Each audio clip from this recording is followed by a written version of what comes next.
Bonsoir. Une fois de plus, je vous dis un gros bonsoir. Et je vous salue au nom de notre Père éternel. Et je vous salue au nom de notre Sauveur et Seigneur Jésus-Christ. Une fois de plus, je suis entre vous, vous qui écoutez les messages de la grâce, révélés par le Saint-Esprit. Et pour le révéler au monde entier, ce privilège m'a été donné par grâce. Car en tant que pécheur, je ne le mérite pas, mais c'est par l'amour du Père éternel. Et je demande au nom de notre Seigneur Jésus-Christ que ce message puisse vous bénir à tous ceux qui m'écoutent sur YouTube. Amen. Aujourd'hui, c'est un message de révélation pour tout celui qui mélange la loi et la grâce, pour tous ceux qui ne croient pas en Dieu ni en Christ, c'est-à-dire pour tout le monde. Ce message est pour tout le monde. Ce qu'on vous parler aujourd'hui, vous savez que le fléau du péché dans le monde, c'est l'homme et la femme qui les ont portés en sortant du jardin d'Éden. C'est un fléau infernal. Ce fléau qui est sorti s'est propagé dans le monde. Il a apporté l'âme, la mort du corps, la maladie, le péché, la transgression,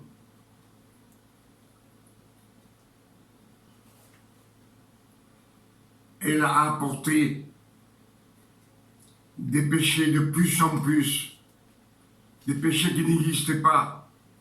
Ils se sont créés avec le temps. Et tout cela à cause de l'homme et de la femme. Comme je vous ai dit dans le message précédent, ce fléau a gagné le monde entier jusqu'à aujourd'hui. Mais Dieu, le Père éternel, dans sa bonté,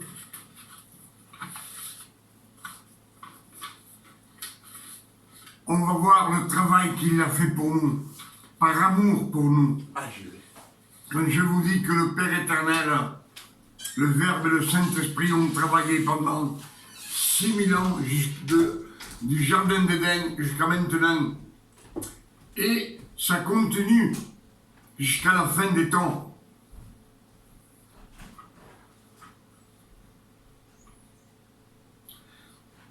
Voilà l'amour du Père pour sa création, pour nous tous, pour le monde entier. Premièrement, Genèse 6, verset 13. Et Dieu extermina la race pécheresse. Il l'extermina pour sauver sa création, c'est-à-dire Noé, sa femme, ses 3 fils et ses 3 belles-filles. Ensuite, Genèse 19, verset 1. Dieu détruit Sodome et Gomorrhe. Parce que le péché était monté jusqu'au ciel.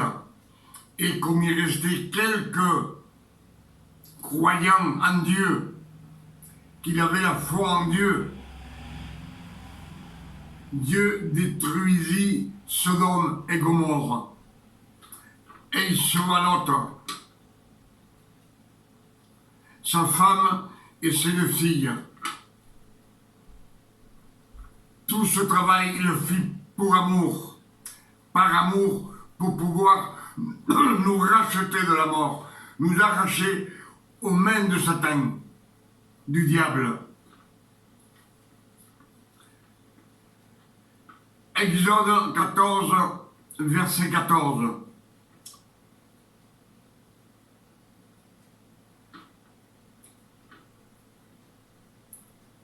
Dieu combattit en Égypte. Et Moïse dit, l'Éternel combat pour nous. Et beaucoup d'Égyptiens périrent, noyés. Des centaines et des centaines périrent. Des Égyptiens qui voulaient prendre les 12 tribus qui étaient en esclavage en Égypte. Et Dieu, le Père éternel, lui, il combattit contre eux pour les sortir d'Égypte. Et il les sortit à la force de son bras. Josué 2, verset 24. Dieu donna tout le pays de l'autre côté du Jourdain. Dieu fit combattre le peuple d'Israël et il leur donna la victoire. Donc, c'est Dieu qui les fit vaincre. Il gagnait les terres avec la force du Père éternel. Tous les efforts pour nous, pour que nous soyons sauvés de la mort éternelle, qui était notre destination avec le diable, avec le malin. On était en possession du malin et Dieu voulait vaincre Satan, mais par une justice juste.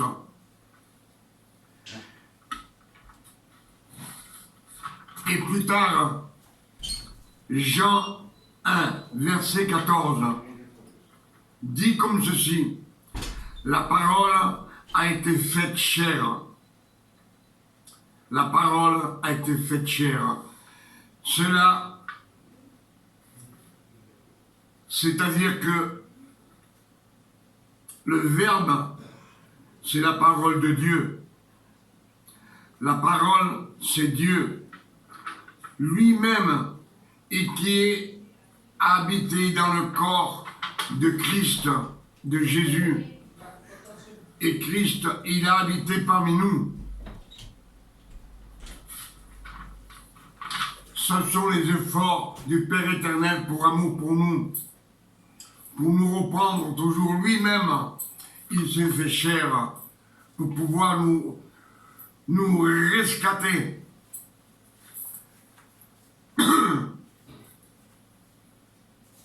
Nous reprendre et nous ramener à la sainteté et qu'on puisse vivre avec lui toute la vie, pendant toute l'éternité. Et ensuite, Galates 4, verset 4,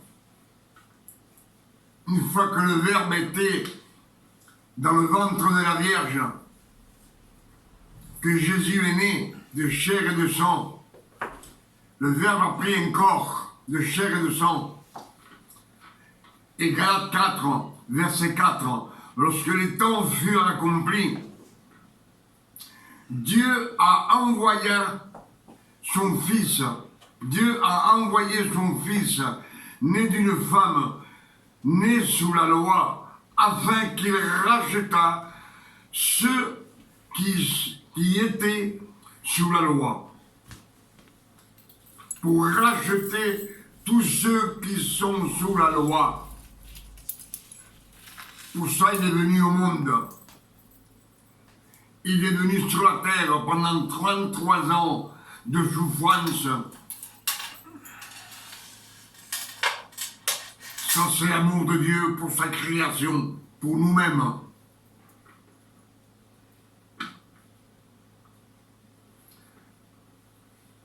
Pour cela, il dit, lorsque les temps furent accomplis, Dieu a envoyé son Fils né d'une femme née sous la loi, afin qu'il racheta tous ceux qui sont sous la loi, afin que nous ressuscions l'adoption.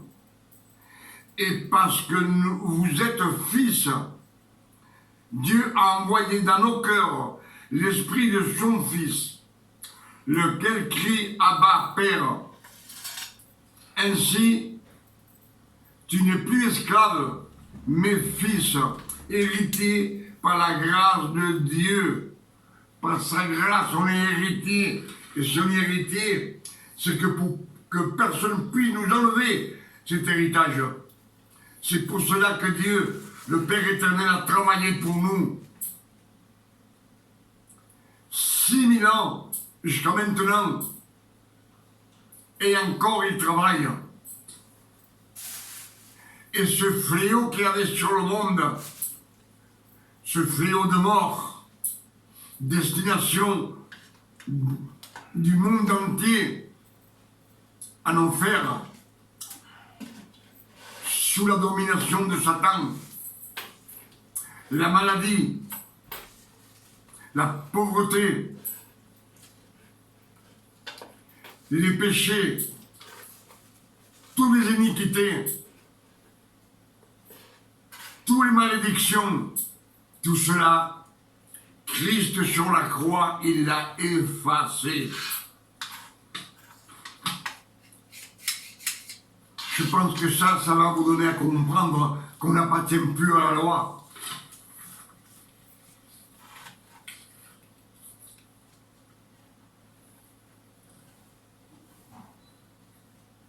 Jean 1, verset 29. Jean le Baptiste déclara « Voici l'agneau de Dieu qui enlève le péché du monde. » Et le Saint-Esprit descendit sur lui. Le Saint-Esprit descendit sur Jésus comme une colombe. Les cieux s'ouvrirent et Jésus est le Fils de Dieu. Là, il est Fils de Dieu. Parce que dans son corps, il y avait le Verbe. Et en plus maintenant, il y a un Saint-Esprit. C'est deux parts du Seigneur, du Père éternel, qui sont dans ce corps de Jésus. Et là, il est Fils de Dieu. Et une voix se fait entendre quand le ciel s'ouvre. Il lui donne toutes les bénédictions, tout le pouvoir.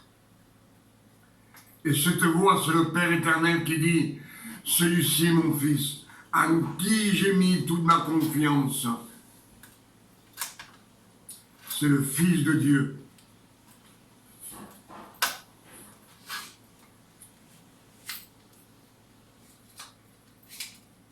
Et les prophéties qui prophétisèrent Ésaïe 4, verset 22. J'efface cette transgression comme un nuage et tes péchés comme un nuée. Car je t'ai racheté à Satan par le sang de Jésus. Il nous a rachetés de la mort, il nous a rachetés de la loi. Pour cela, on n'appartient plus à Satan, on appartient à celui qui est ressuscité de la mort, c'est-à-dire Jésus-Christ.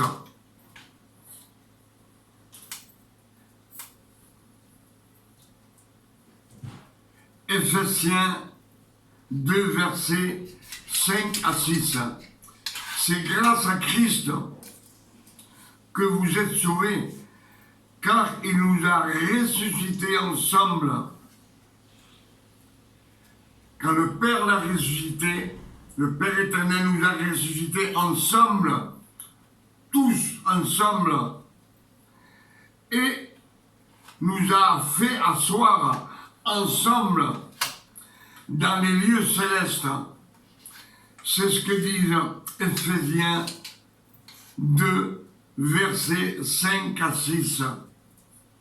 Et tout ce travail, c'est Dieu le Père, le Saint-Esprit et le Verbe qui ont travaillé pour pouvoir nous racheter de la mort et effacer. Il nous dit bien, j'ai effacé tous vos péchés, toutes vos iniquités, les malédictions. Maintenant, vous êtes mes fils et vous avez reçu le droit. Il nous a adoptés comme fils. Nous ne sommes plus des serviteurs, nous ne sommes plus des esclaves. Nous appartenons au Père éternel, Fils de Dieu.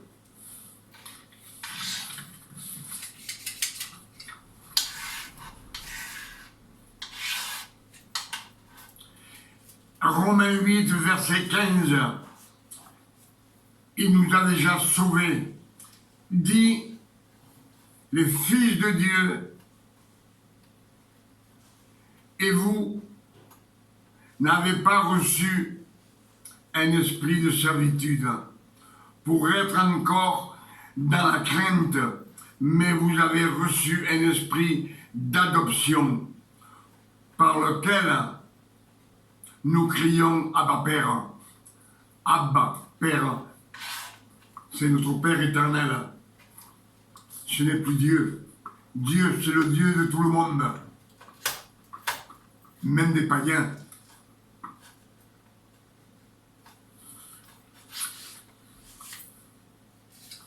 Je pense qu'on a partagé ensemble tout ce verset qui nous dit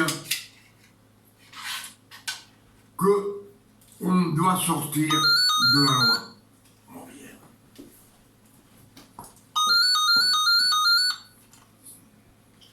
Galates 3 dit la lettre écrite en pierre tue. C'est une malédiction. Donc, la lettre écrite en pierre, il n'y a que les 10 commandements. Il n'y a pas plus.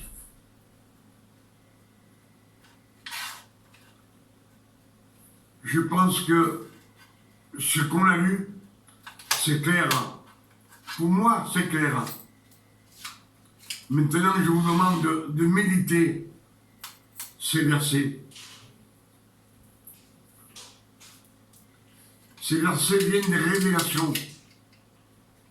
Ils ne viennent pas de ce qu'on lit dans la Bible. Quand Dieu illumine les cœurs, il vous conduit dans la vérité. Et la vérité vous fait libre. Si on est libre, c'est comme on dit, tout est permis. Tout n'est pas utile, mais tout est permis.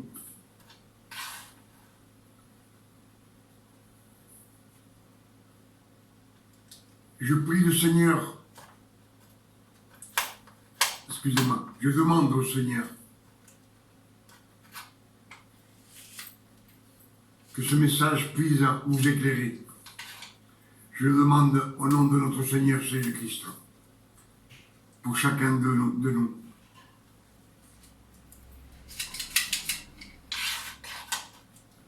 Et je vous dis que Dieu vous donne une nuit de repos, de tranquillité, de paix, de santé, de bien-être. Et moi, personnellement, je vous dis une bonne nuit, vous et vos familles. Que Dieu vous bénisse et vous garde, dans le bon nom de Jésus. Amen. À la prochaine, si Dieu le veut.